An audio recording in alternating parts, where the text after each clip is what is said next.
Nah, bismillahirrahmanirrahim. Assalamualaikum warahmatullahi wabarakatuh. Alhamdulillah, salatu wassalamu ala rasulillah wa ala alihi wa ashabihi wa man wala wa la hawla wa la quwata illa billah. Allahumma la sahla illa ma ja'altahu sahla wa anta taj'alul hazna idha syi'ta sahla. Sahil lana umurana bi rahmatika ya arhamar rahimin. Allahumma faqihna fid din wa alina ta'wil. Allahumma stajib du'aana ya rabbal alamin. Nah, kepada semua peserta, insya Allah di pertemuan ini kita akan membahas tentang kisah-kisah yang ada di dalam Al-Quran Al-Karim.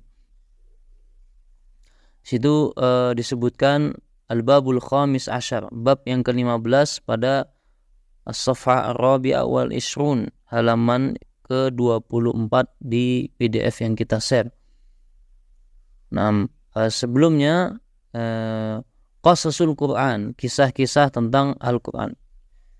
Sebelum kita bahas ini, kisah itu memiliki beberapa manfaat. Di antaranya quwwatu ta'sir indas sami'. Di antara manfaat kisah itu adalah hal yang sering dibahas oleh para ulama. Kenapa kisah itu menjadi sangat penting dalam metode pengajaran, sehingga Allah Subhanahu wa Ta'ala itu membahas di dalam pembahasan Al-Quran. Bahkan kalau kita pahami, sepertiga dari isi Al-Quran itu isinya adalah kisah. Kenapa bisa seperti itu?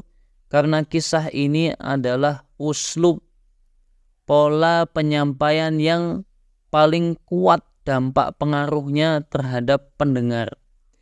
Seorang mustami, orang yang mendengarkan ceramah, ketika akan dikisahkan sebuah kisah, hati dan pikirannya itu akan lebih menerima daripada sekedar ucapan-ucapan kosong. Karena itu merupakan kekhususan kisah. Sebagaimana yang sering disebutkan dalam ilmu tentang kisah-kisah Al-Quran. Quwwatu ta'thir, kuatnya ta'thir. Ta'thir itu langsung masuk dan berdampak kepada hati dan pikiran para pendengar. Beda dengan kalau orang nasihati biasa saja tanpa ada kisah, hanya sekedar perintah, larangan, atau anjuran dan sebagainya. Itu sangat-sangat berbeda dampaknya kalau dikasih tambahan kisah. Itu yang sering disebutkan dalam masalah ini. Faidah tentang kenapa kisah dibahas di dalam Al-Quran. Itu tentang kisah. Sehingga kisah ini tidak perlu dikasih pengertian. Kenapa? Karena ma'ruf, kisah ya kisah. Seperti itu.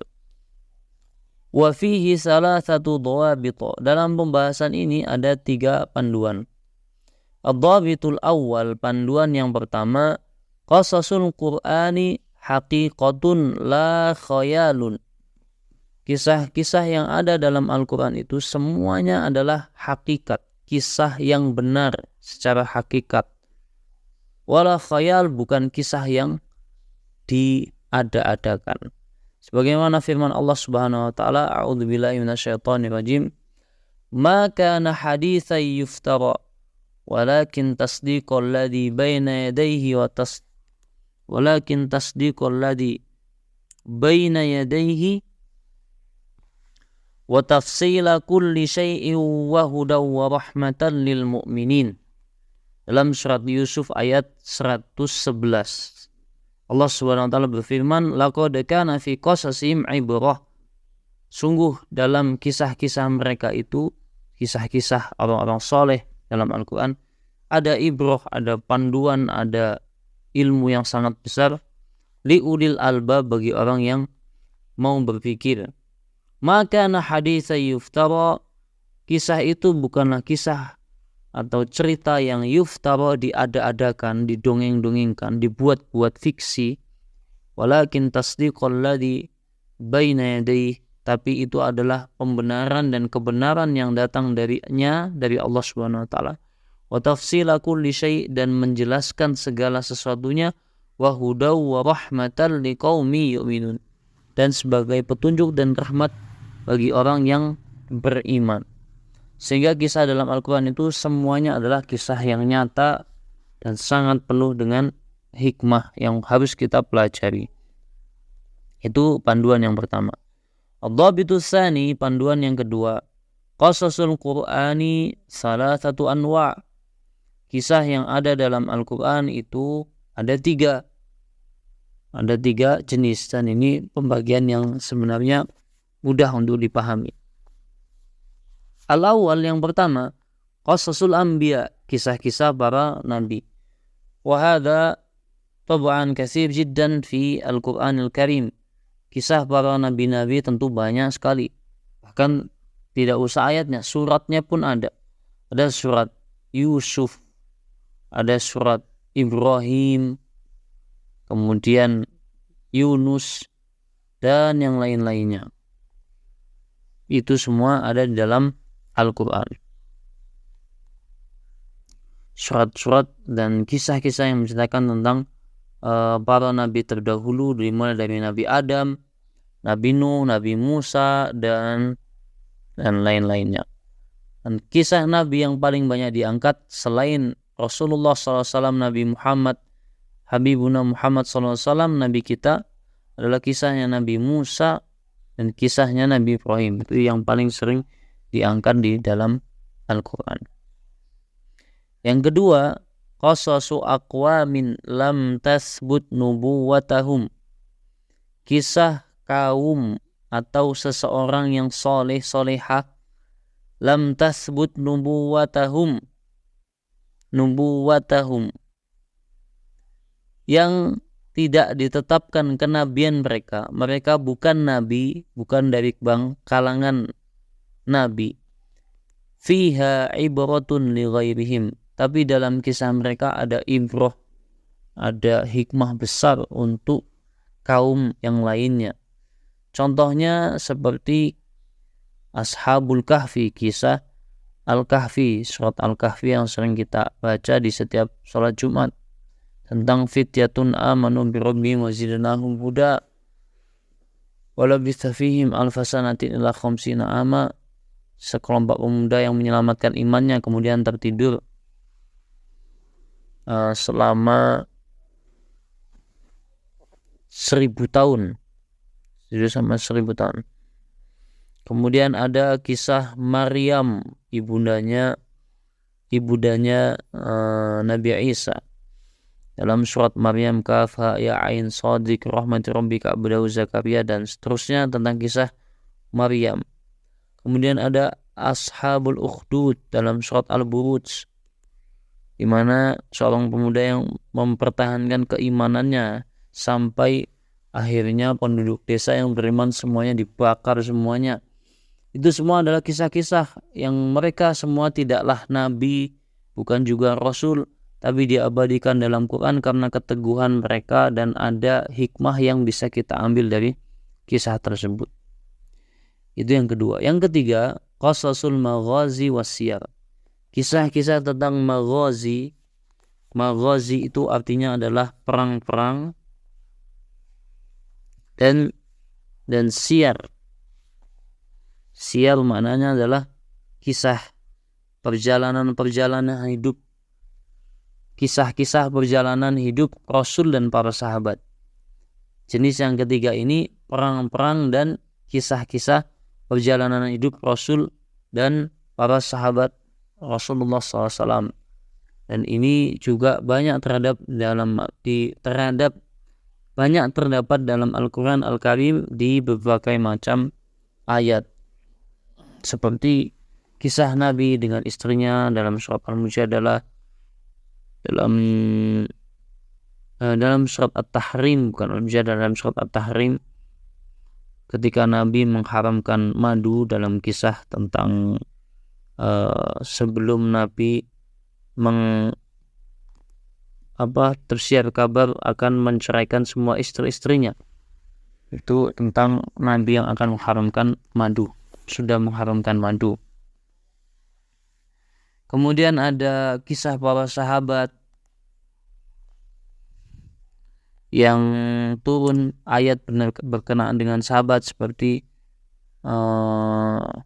lan tanalul birra hatta tunfiqu mimma tuhibbun.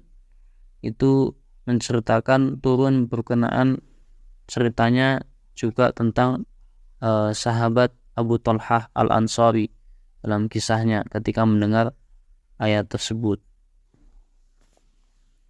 Dan masih banyak yang lainnya tentang kisah-kisah maghazi, perang-perang Rasul dan para sahabat, wasiar dan kisah-kisah hidup mereka di dalam Al-Quran Al-Karim.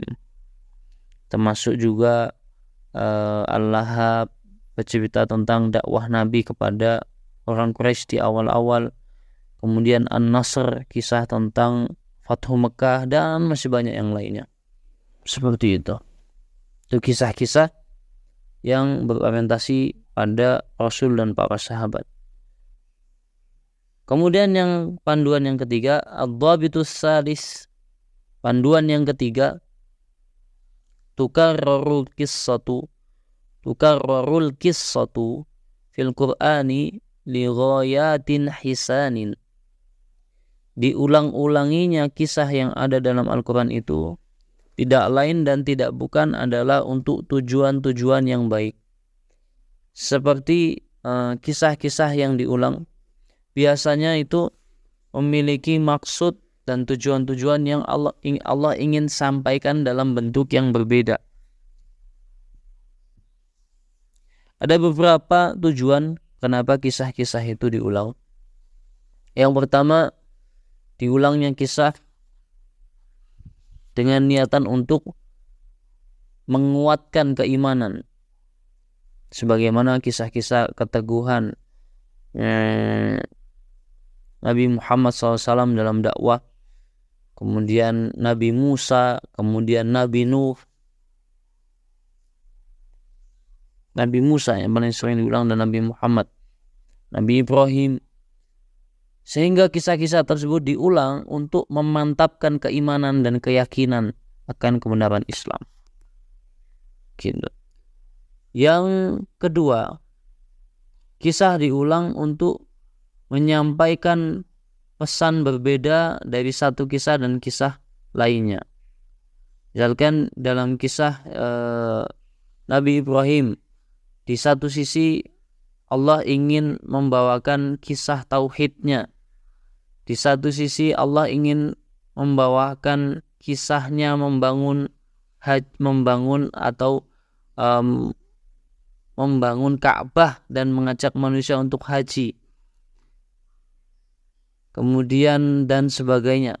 Itu semua kisah-kisah yang diulang dengan orang yang sama diulang, tapi ada muatan nilai-nilai yang berbeda dari satu kisah ke kisah yang lainnya.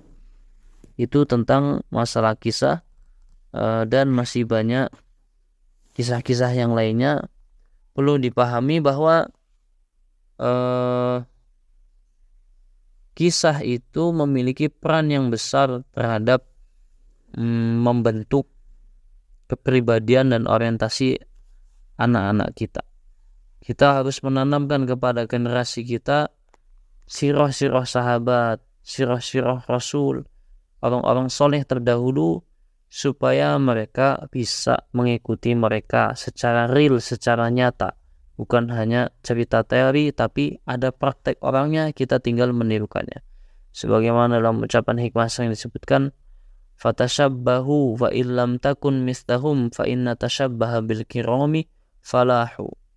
Dan hendaknya kalian berusaha untuk mengikuti kisah-kisah mereka atau seperti mereka, walaupun kita tidak bisa seperti mereka, orang-orang soleh terdahulu, nabi, para sahabat, salafus soleh. Karena mengikuti atau berusaha menyamai mereka itu ada keberuntungan, walaupun kita tidak mungkin bisa sampai derajatnya nabi dan para sahabat, tapi tasyabbuh, mengikuti, menyerupai itu penting, dan itu paling bisa diwujudkan adalah dengan cara mendalami kisah-kisah mereka. Kalau kita hanya membaca hadis-hadis tentang sholat, tapi kita tidak membaca langsung kisah Rasul sholat sampai kakinya begini, kemudian contoh-contoh sahabat ketika sholat, contoh-contoh tabiin ketika sholat, itu motivasinya tidak bisa berlipat ganda daripada mendengar kisah orangnya langsung. Itu termasuk hal yang sangat penting yang berkaitan tentang kisah dampaknya juga sangat signifikan dalam kehidupan kita. Jazakallahu khairan, semoga bermanfaat. Itu saja pada pertemuan kali ini. Syukron. Assalamualaikum warahmatullahi wabarakatuh.